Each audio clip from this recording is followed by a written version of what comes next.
Здраво, вие слушате Радио Канал 103. Ова е 27-то издание на емисијата ТВ 103, односно специализирана радио емисија посветена на квалитетите на актуелните ТВ серии, односно во текот на секое издание на ТВ 103 се анализира засебна ТВ серија со оглед на тоа што најразличните елементи кои што ги составуваат пред се квалитетите кои ги поседуваат, ги анализирам и правам преглед на сето тоа што сметам дека е значајно за да за да биде привлечно пред се за гледање и за сите тие кои што ги немаат погледнато сериите кои што говорам, да биде своевиден мамец со кој што би можел да се иницира вашиот интерес да се зголеми за нивното гледање, а тие кои ги имаат погледнато да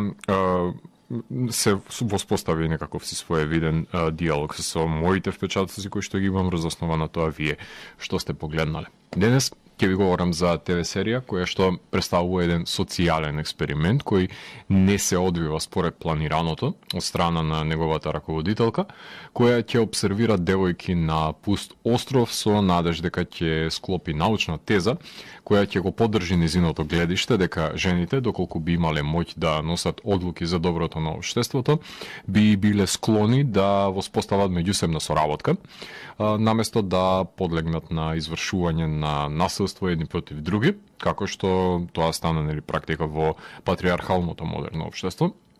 И сето тоа е убаво, само што девојките се анксиозни тинејџерки кои не може толку лесно да се контролираат, посебно не кога ќе пламнат страстите помеѓу нив и ќе започнат да паѓаат и првите жртви. Сите овие случувања ќе ги погледнете во првата сезона на The Wilds, стриминг серија која дава поглед во проблемите со кои се соочуваат младите девојки во рамките на сопствениот дом, очекувањата на родителите, во контекст и на успехот во нивното училиште и наспроти нивните желби, стремежи и страсти. На почетокот на емисијата слушнаме композиции кои што ги работи одличниот композитор Клиф Мартинес, кои се одвестуваат и со самиот фон кој што го слушате, значи слушаме синтвейв и ретровейв од страна на господин Мартинес, односно тој го работи самиот скор на серијата и ќе слушнеме, се надевам дека ќе може да слушнеме во целост, така што е еден од поквалитетните скорови кои што имав можност да ја слушам минатата година, така што е едно одлично надополнување за квалитетите кои поседува оваа серија, а во наредниот музички блок традиционално веќе стана тоа да ги слушаме Rage Against the Machine. Овој пат ги слушаме со Born of a Broken Man, заради тоа што сте безобразни и тешко ви е да носите маски, а немате проблем да си правите лице едни на други. Така што додека не ви дојде памет, ги слушаме Rage Against the Machine, овој пат уште на композиција од The Battle of Los Angeles, со цел, доколку ќе ја преслушаме штом ќе ја преслушаме пред се нивната комплетна дискографија, се надеваме дека пандемијата ќе заврши и ќе може да се придвижиме слободно и без непотребните жртви кои што треба да ги правиме. Меѓутоа, до тогаш ги слушаме Rage Against со Born of a Broken Man. И потоа ќе слушнете најавата за самата серија. Доколку сакате да знаете што се случува на островот, кај што завршуваат преживеаните девојки од авионската несреќа, тогаш вие сте на вистинската фреквенција, која понира од сферата помеѓу појавното и имагинарното, кај што се крие еден притаен меѓусвет, нудејќи можности за одгатнување на енигмите на постоењето. Јас сум Завко Ѓелевски, а вие останете вклучени. Започна програмата на ТВ 103. Вие слушате Радио Канал 103, ова е 27-то издание на емисијата ТВ 103, во кое што ќе ви говорам за ТВ серијата The Wilds, која што представува драматична стриминг серија, работена за Amazon Prime Video, од страна на Сара Страйчер, односно која што ја знаеме како една од сценаристките на Daredevil. Amazon Prime минатата година има неколку интересни серии. Ја објавија одличната Tales from the Loop, за која што посветив една епизода на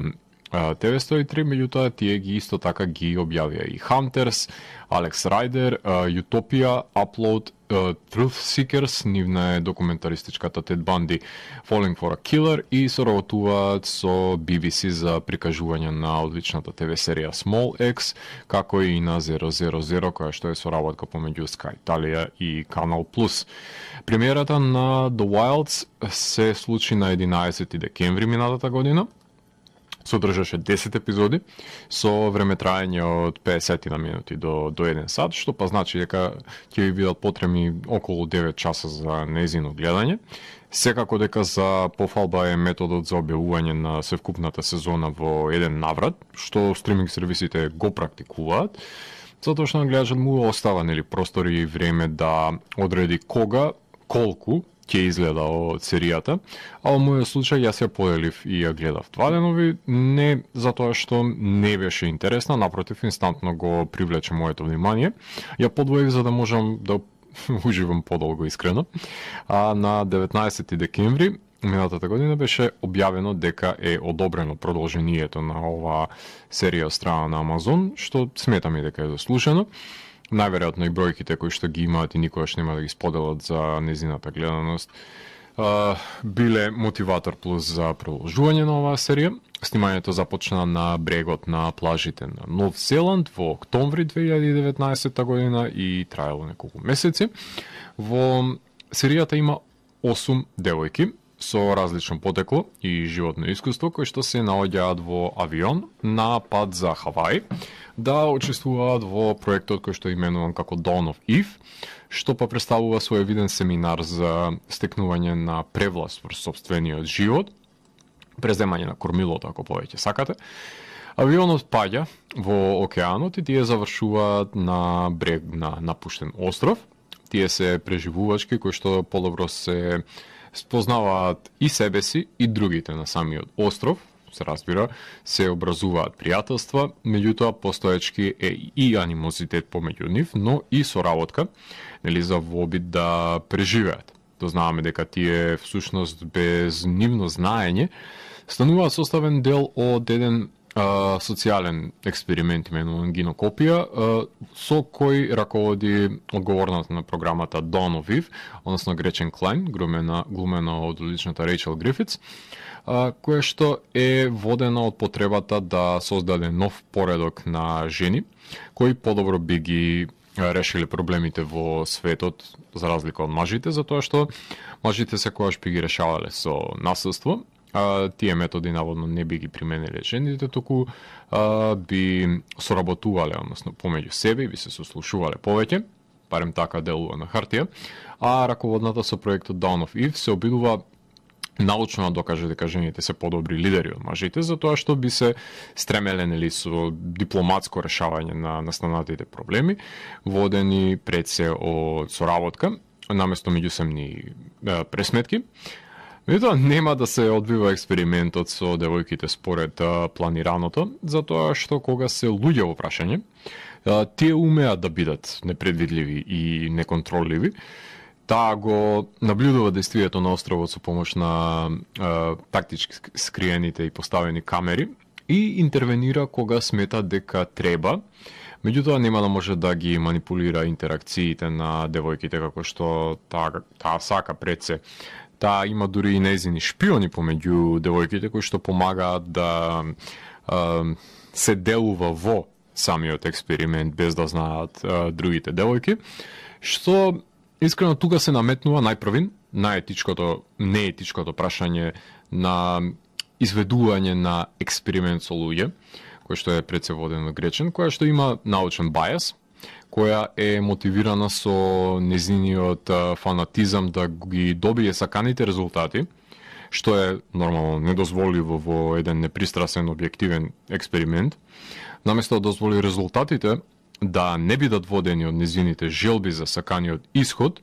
кој што ќе го усмери токму таму кај што таа сака. Според мене сите наводи од истражувањето се корумпирани и неприменливи од научна основа, баш поради тоа што интервенцијата во самиот експеримент од страна на раководителите не дозволува непристрасна обсервација како што тоа нели го наложува научниот метод, кој што не е практикуван од страна на Рейчел. Меѓутоа содржи чинители кои во подоцнежните интервјуа со преживеаните девојки ќе може да се дознаат конкретно и самите причинители за неговиот неуспех. Многу елементи ме привлекува од серијата, но еден од пресудните беше епизодното поставување на ликовите. односно во секоја наредна епизода фокусот беше посочен на различна девојка, чиј што живот, нормално низ флешбек техника, беше доловен како предвесник за случувањата на самиот остров, за подобро да може да го разбереме темпераментот пред се на девојките и да дојдеме до заклучокот кој ќе сведочи за манирот во кој што лековите реагираат кога се ставени во незавидни позиции и мора да бираат. Секоја од девојките има дискрепанца помеѓу тоа што околината наметнува таа да биде, тоа што всушност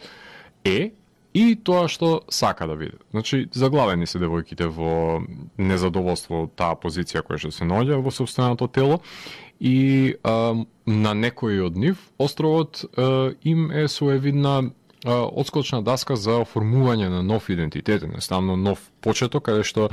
ги немаат тие обструкции кои ги добиваат и притисоци пред се од околината и тука може да биде тоа што навистина се да ги исполнат своите идеали и своите потенцијали пред се максимално кои што ги поседуваат наместо да бидат потиснати и ригидно од страв дека ќе бидат ригидно црнети од страна на околината. Причината поради која биве оттргнала пред се од серијата е ако ја направам аналогијата и компарацијата на хартија помеѓу Lost, The 100 и The Leftovers со концептот на реалити шоуто Survivor, односно приказот на една young adult дистопија на која што цели самата серија. И сега, кога ќе ги согледате овие тангенти што ги повлеков, секако дека нема да ви стане попривлечна за гледање серијата. Меѓутоа, уведен сум дека таа крие голем број на проблематики, кои секој од женските ликови, кој повеќе, кој помалку ги носи со себе на островот, каков што е невидливиот багаж, кој неминовно е да го отвори пред се самиот лик и да го сподели со останатите, освен ако се обиде да создаде нов идентитет, фрлајќи го претходниот живот во заборав, со потиснување, кое секако дека нема да биде делотворно или долготрајно заради тоа што ќе се забележат пукнатините над фарсата која што би ја наметнале врз нивниот живот, на таа фасада. Не дека претходните животи на девојките биле сјајни, прочем поради нивното заглавување завршуваат и да бидат составен дел од програмата, но разрешувањето, резолвирањето на некој од нив ќе значи доаѓање до ново гледиште на собствените проблеми, значи на собствените пред се потреби, едно своевидно запирање во животот, земање воздух и гледање на тегобите кои што ги мачат со нова пред се перспектива, затоа што ако може да ги лажат другите, себе си дефинитивно нема да може да се лажат толку долго. Тоа подразбира па дека подлегнуваат на притисокот на околината и некои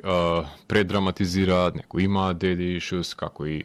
секоја тинејџерка, дека крај на светот е секоја преувеличена ситница на која што ќе налетаат. Меѓутоа, дефинитивно некои од нив имаат непремостливи проблеми на кои што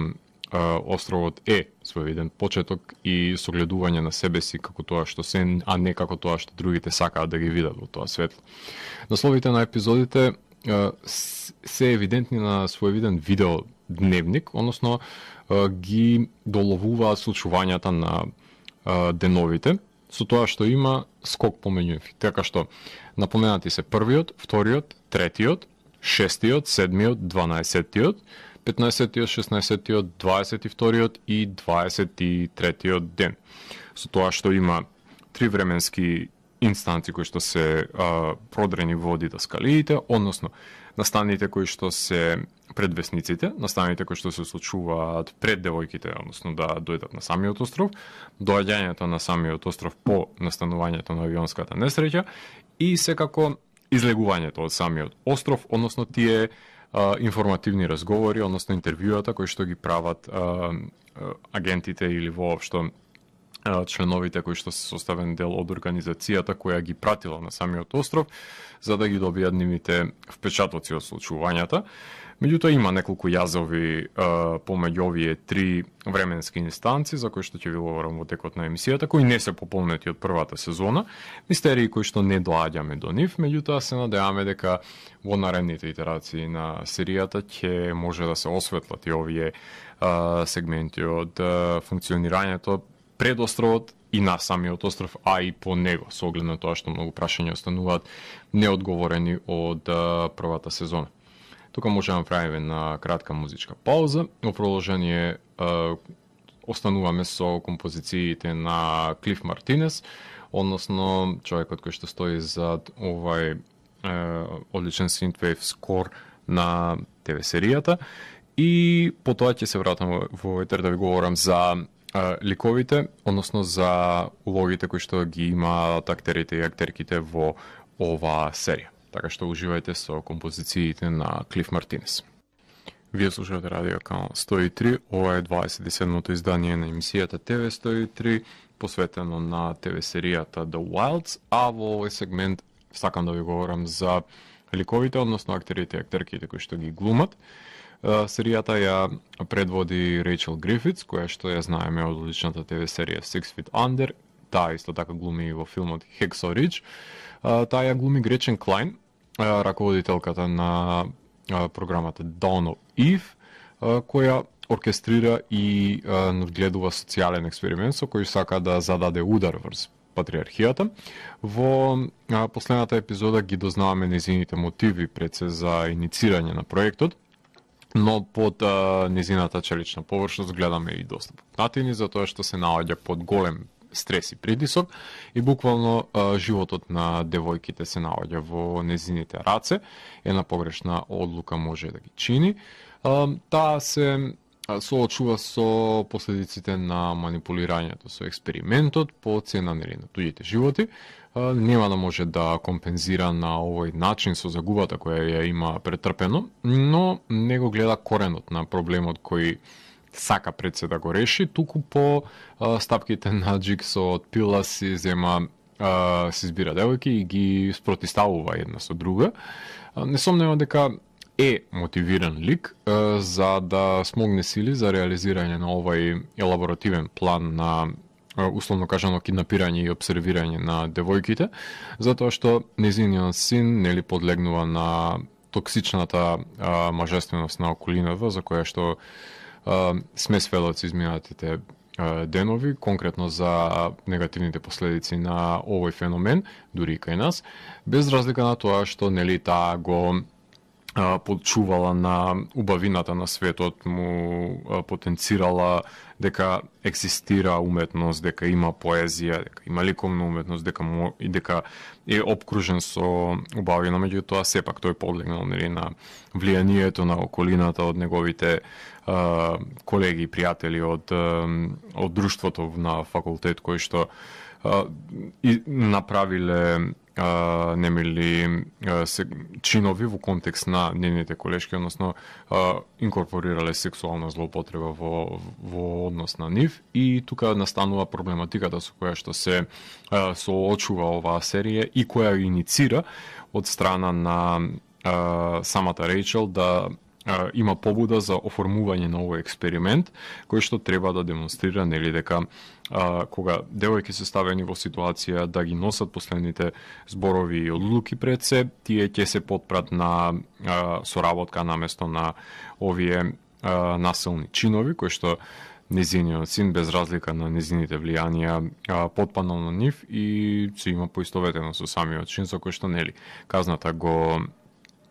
следи него и таа се обидува да компензира на некаков си нездрав начин со тоа што ги организира овие експериментирање врз девојките. А девојките се составени од дружината, односно на девојките составена од Софија Али, која што глуми во Grey's Anatomy и во хорор филмот Truth or Dare и во одличниот филм на Линклетер Everybody Wants Some. Таа ја глуми Фатин Јадмани, која што е една од преживувачките, која глуми богата, но промискуитетна виолончелистка од Берклија, Калифорнија, која, иако ја има финансиската привилегија од незината фамилија, мора да ги достигне очекувањата на представителната ќерка која што треба да ги која што ги задаваат нејзините родители, тој облик кој што има таа илузија поставена на пиедестал мора да ги достигне. Посебно мајката е построгата од нејзините родители кои што ја очекува овие чинители да бидат со извршени од страна на и исполнети од страна на нејзината ќерка, иако нејзиниот татко е срцка и има разбирање за неа и нејзината пред се потреба за издувување, односно за земање воздух и потреба да се биде тинејџерка во годините кои што никогаш нема да може да и се вратат во иднина. Така што таа се наоѓа помеѓу овај двоец на да биде послужната девојка во семејството и од друга страна таа е екстремата на истото тоа, заради тоа што таа пресија, тој притисок создава донесување на немили одлуки, односно бунтовноста нејзина излегува на површина. Потоа имаме Шенон Бери, која што глуми во The Gateway и во серијата Hunters глуми. Таа е Дот Кембл. Таа е пред се сурова тексашанка, девојка која што можеби има најголеми способности за преживување, затоа што е спретна и организирана. Лик со кој што искрено би се дружил, затоа што татко ја има пренесена љубовта кон метал музиката и си носи девојката Black Sabbath мајци, си сака рифови, така што би имал муабет со овој лик. Меѓутоа срцепарателна е приказната со нејзиниот болен татко кој сака да не биде на повеќе на нејзин товар и таа да започне да ужива во убавините на животот, кој што знае дека е некакво си своевидно сидро кое што ја враќа и ја бара од нејзина страна да премногу внимание да одвои од нејзиниот живот, а исто така знае дека нејзината младост не се враќа. Джена Клос, која што глуми во Cold Brook, ја глуми во оваа серија Марта Блекбърн, која што е фина, учтива оптимистка, малку повлечена, но љубителка на животни, која што живее потекнува од резерватот од Джибуја, од Минесота, значи има индијанско потекло, но исто така нејзината добрина дознаваме дека е злоупотребена од страна на докторот кој што силувал девојки, чии што дела таа се обидува да ги прикрие и да ги оправда заради тоа што така е подучена уште од мала. На неа и пука филмот едноставно на островот и козата на која што налетуваат, ни крива ни должна, ќе си го добие со камен по главата. Меѓутоа ќе биде една клучна сцена за која што таа, иако нема да може да ја вербализира злоупотребата која што се обидала да ја прикрие дури и на самото судење за да го спаси докторот, тука доаѓа до едно накршување на истата и се соочува со на таков начин, на физички начин се соочува со теговите кои што ги носи ова нејзино премолчување. Рейн Едвардс, која што глуми во одличната епизода Пилгрим на ТВ серијата Into the Dark, исто така глуми и во Hellfest и во серијата Мегайвер,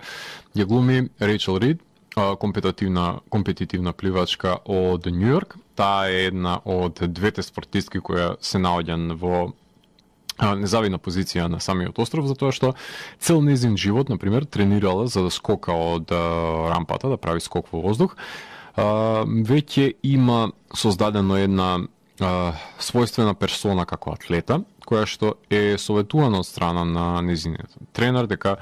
само слабите девојки успеваат во олимпискиот тим и ќе мора неа да ја отпушти од него, затоа што нејзиното тело пораснало во тело на згодна и стројна девојка, па наместо тоа да го свати како комплимент, стапува на сцена булимијата кај неа и анорексијата во настаните по островот. Дознаваме дека таа ќе загуби дел од себе во еден напад на ајкули, обидувајќи се да преживее. Лик кој е во постојан конфликт со себе си и со другите, едноставно е во постојана борба заради тоа што замислата за себе што е имала и животот кон кој што работела и тренирала, одеднаш нема да може да го продолжи понатаму баш поради низината физичка, во мои очи и во други луѓе кои што бија погледнале серијата дефинитивно тоа нема да го сватат како аномалија, меѓутоа во нејзини очи тоа е хендикеп против кој што нема да може да се избори и да се помири со него, заради тоа што ќе треба значи да најде друга посветеност во животот. Да знаеме дека промените не се баш лесни за сите луѓе. Хелена Хауард, односно самата Меделин од Меделинс Меделин, тоа е едно одлично инди филмско остварување пред неколку години. Ја глуми Нора Рид, односно сестрата на Рейчел, која е повлечена и доста интелигибилна, која секогаш се наоѓала во трибините и ја бодрела незината сестра додека таа скокала од рампата во базените. Таа живее во незината сенка секако, која што знае низ што поминува пред се сестра и не сака да ја гледа како се измачува буквално за ништо заради тоа што се наоѓа во таа незавидна позиција која што ви објасни во поглед на незиниот професионален ангажман. Мија Хили, ова е незина прва серија, ако не се лажам, глуми Шелби Гудкинд, која уште која уште еден стереотип е изграден од овој лик на една типична христијанска девојка од Тексас, која треба да се стреми да го постигне идеалот на зацртаната барбика во семејството, односно учесничка на избори за убавина, слика и прилика на фамилијата, која мора да ги почитува христијанските догми, сметајќи дека вилицата која што ја носи е незината површна тајна, едно од најголемите, со која не ги исполнува критериумите за убавина кои што сите ги поставуваат за неја или таа си ги поставува за неја, што се комплетно ирелевантни за останатите девојки на островот во поглед на како ја восприемаат неја, но под фасадата на идиличната ќерка се крие девојка која трага да ја открие незината притаена сексуалност, заљубувајќи се од Тони. А Тони ја глуми Рейна Джеймс, односно ја знаеме од Golden Boy и од The Changeover, односно Тони Шалифолс,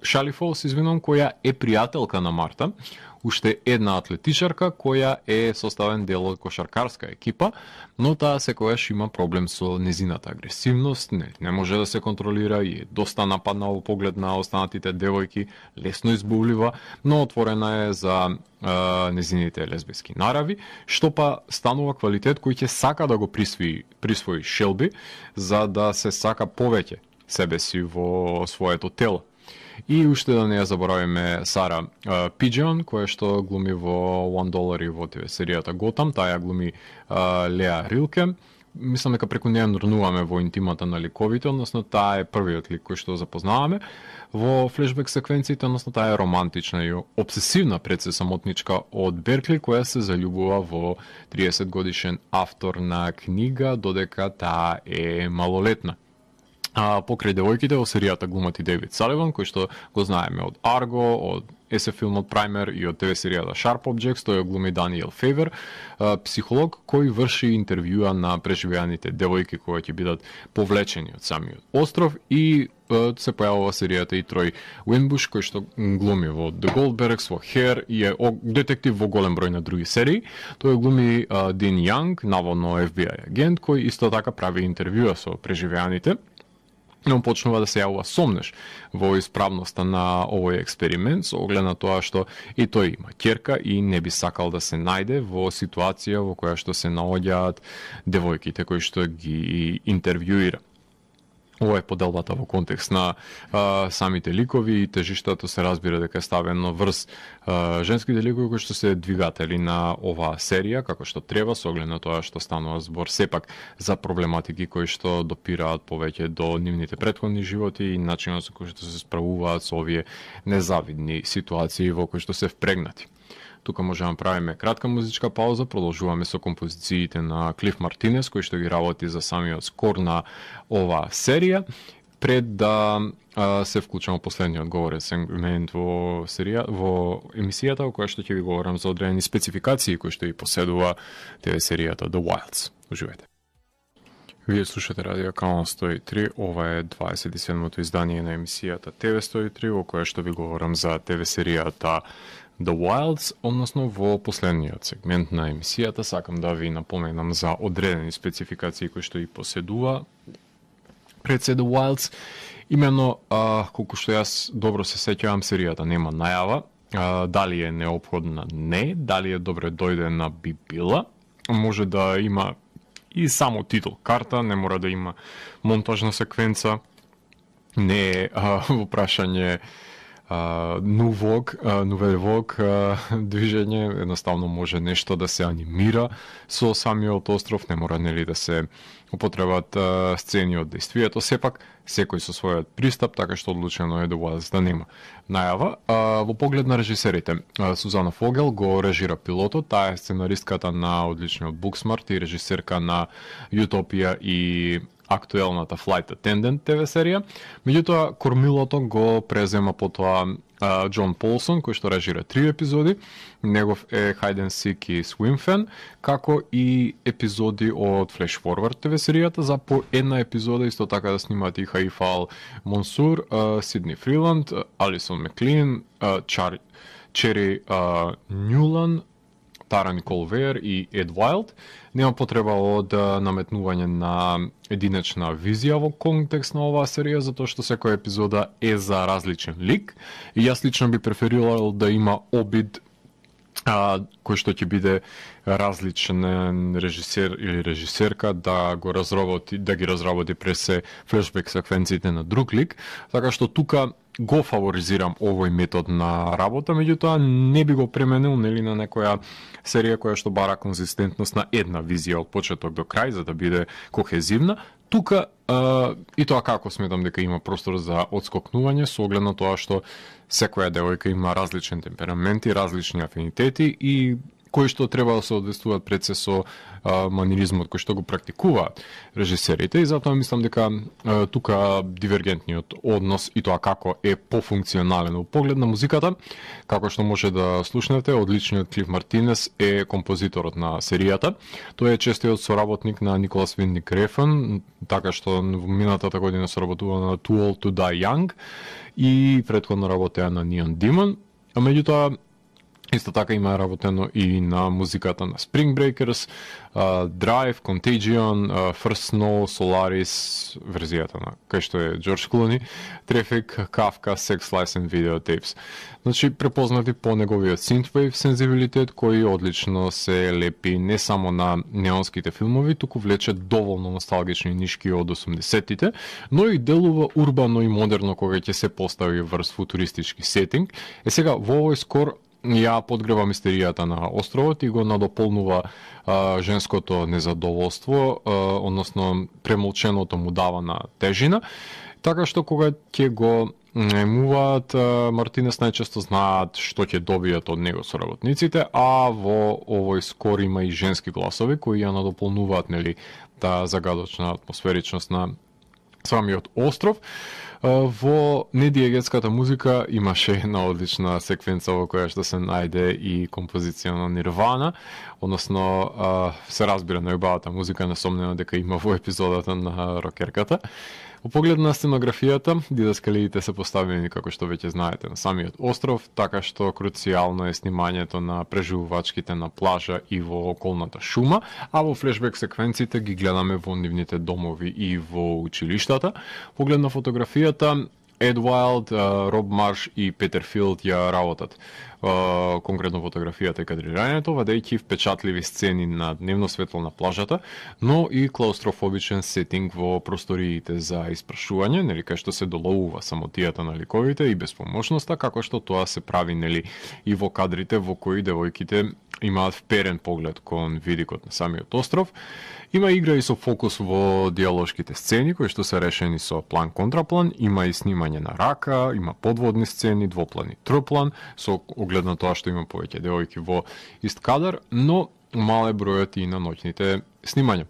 Имаше и еден агол од жабја перспектива, кај што видовме гума за џвакање залепена под клупа, што нема потиничерски кадар и аспект од тоа што може да погледнете во некоја серија.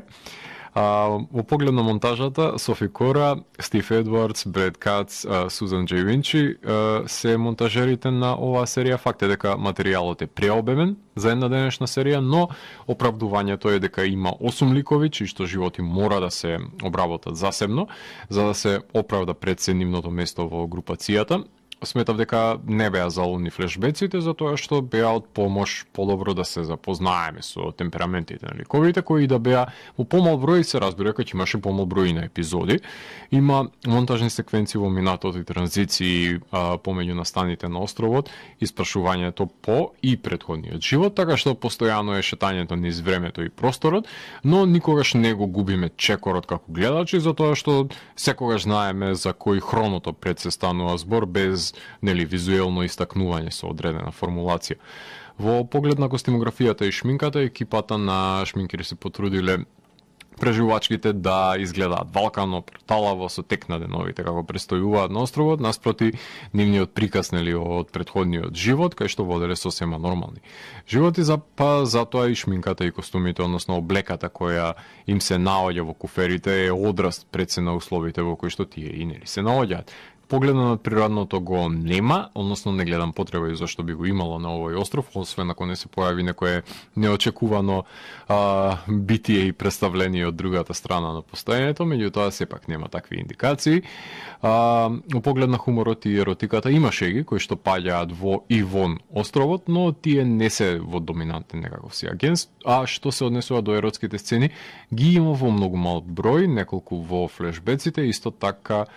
и има еден обид за сплотување на девојките на самиот остров. На поглед на ефектите има практични со повремени гребаници, рани и отоци, но има и една искликана ајкула. Секоја епизода од флешбек секвенците во кои се запознаваме со предложките од животот на различен лик, има slow motion во монтажни секвенции, сон нема доволно за да се истакне тинејџерската анксиозност, меѓутоа халуцинацијата исто така нема за продор во нечија свест, например, секогаш сме во трето лице кога гледаме. Поглед на жанрот имаме coming of age мелодрама со трилер елементи во еден SF концепт кој што максимално не се реализира. В поглед на стилизираниот јазик имаме англиски со денешен сленг, а во поглед на недостатоците има преголем број на ликови, бара дополнително време за нивно градење и воспоставување на интеракциите, кои сметам дека недоволно е за да се доловат во 9 часа. Потоа недостасува еден временски теснец помеѓу нападот на ајкулата и спасувањето на девојките, што е комплетно необјаснето. Неколку од ликовите се типизирани и се клинички пресликани одредени проблематики. Би сакал да погледнам посмели, например, визуелни решенија за памтливи сцени, кои ќе измолкнат серијата од тој Survivor концепт и доближат до повисока естетика. Со оглед на тоа колку се одмаздолюбиви девојките и тоа како ќе беше серијата доведена до Lord of the Flies сценарио, во секој случај не баш сите ликови беа подеднакво разработени, но посветено им беше значително време за да дојдат до таа реализација. Поглед на континуитетот на епизодите сметам дека е задржан, со тоа што верувам дека некоја од флешбек приказните на ликовите нема да ви се погоди, но затоа се компензирани со случувањата на островот, кои се заемни на ликовите, наспроти интервјуата по несреќата, каде што има своја мозаичност пред се серијата, но нема драстичен пат и чекор во празно како други серии, затоа и лесно го привлекува пред се вниманието на секој гледач и го прелажува со потенцијалната ескалација и пред се постоењето на шпионите по женскиот табор. Поглед на градењето на ликовите, веќе потенцирав дека подеднакво се дава можност за да се разработи минатото на ликовите во засебни епизоди, а од типот на нивниот карактер се одвиваат пред се интеракциите со останатите ликови на самиот остров. Во поглед на интертекстуалноста има неколку алегории, од кои што секако дека библиската за забранетото овошје од Еденската градина е највпечатлива, кај што се реализира лесбиската врска помеѓу Тони и Шелби и не се базира баш на young adult книга, иако многу блиску се проаѓа до оваа концепција која што ја води самата серија. Поглед на атмосферата, таа е засилена од мистеријата која добиваме од набљудувањето на девојките.